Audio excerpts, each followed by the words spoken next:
Shalom, selamat pagi Bapak Ibu dan Saudara yang terkasih di dalam Tuhan kita Yesus Kristus. Jumpa kembali dengan saya lewat renungan singkat di dalam video ini. Dari tempat ini saya tetap berdoa dan berharap dimanapun Bapak Ibu berada, Bapak Ibu ada di dalam penyertaan dan lindungan Tuhan. Mari Bapak Ibu, sebelum kita akan melihat dan mendengar firman Tuhan lebih jauh lagi lewat video yang singkat ini, saya mengajak kita semua untuk berdoa lebih dahulu. Mari kita berdoa.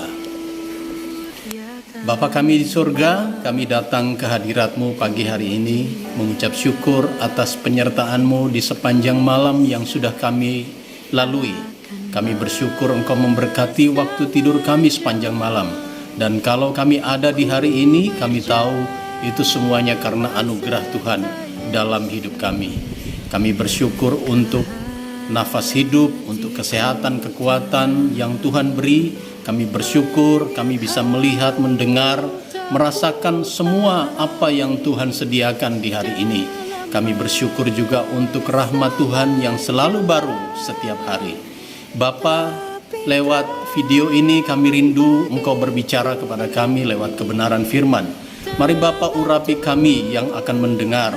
Pikiran kami, hati kami, telinga kami Tuhan urapi, supaya lewat kebenaran firman Tuhan ini, hidup kami setiap hari dibaharui di dalam Tuhan. Terpujilah ya Tuhan nama-Mu, kami bersyukur menyambut kebenaran firman-Mu di pagi ini, hanya di dalam satu nama, di dalam nama Yesus kami berdoa. Haleluya. Amin.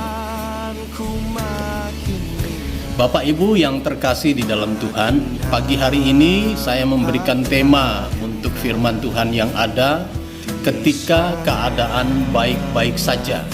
Mari kita baca Yeremia pasal 22 ayatnya yang ke-21. Di sana firman Tuhan berkata, "Aku telah berbicara kepadamu selagi engkau sentosa, tetapi engkau berkata, aku tidak mau mendengarkan.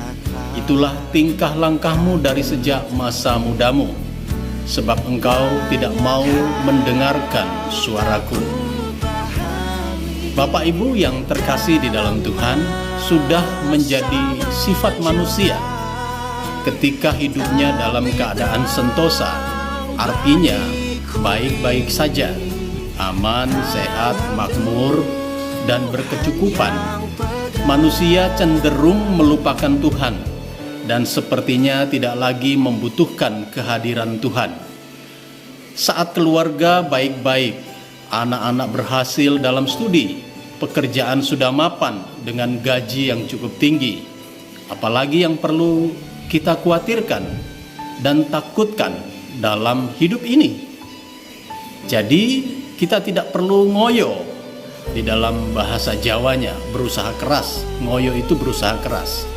Kita nggak perlu ngoyo untuk ibadah ke gereja seminggu sekali saja, berdoa saat mau makan saja, hendak tidur pada malam hari, dan setelah bangun pagi saja kita berdoa. Sudah cukup, dan ini sering kita lakukan. Sebaliknya, kita baru mau mencari Tuhan sungguh-sungguh apabila bisnis kita sedang hancur, toko hampir bangkrut, studi gagal total, belum memiliki keturunan meski sudah sekian tahun berumah tangga, atau hal-hal yang buruk lainnya yang sedang menimpa kita. Bapak Ibu yang terkasih dalam Tuhan, tidak salah bila kita datang mencari Tuhan ketika dalam masalah. Namun, apakah kita harus menunggu sampai musibah menimpa kita dahulu, baru kita sungguh-sungguh di dalam Tuhan dan melayani Dia?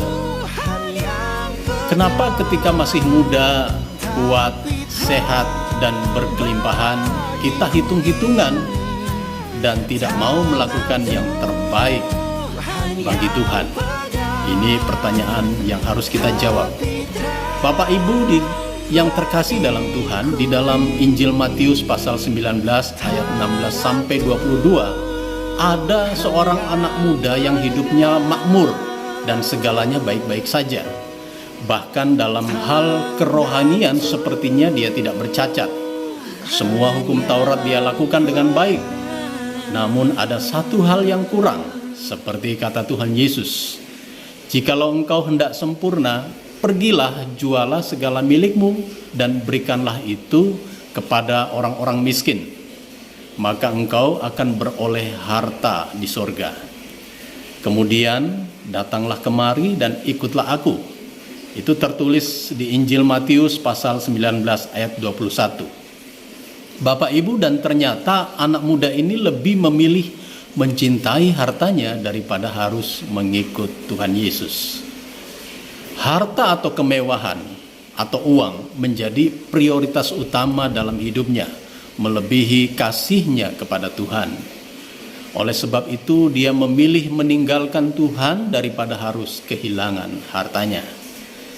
Jadi Bapak Ibu, saya memberikan kesimpulan lewat renungan di dalam video ini. Mari kita bersungguh-sungguh di dalam Tuhan selagi masih ada waktu atau kesempatan, atau dalam kondisi kita baik-baik. Mari kita sungguh-sungguh mencari Tuhan. Jangan menunggu sampai Dia menegur kita. Bapak Ibu yang terkasih dalam Tuhan, demikian firman Tuhan lewat video yang singkat ini. Kiranya Bapak Ibu dikuatkan, semakin hari semakin mengasihi Tuhan dan terus berjalan di dalam terang firman Tuhan. Dari saya ucapkan selamat pagi, selamat beraktivitas. Tuhan Yesus memberkati. Shalom.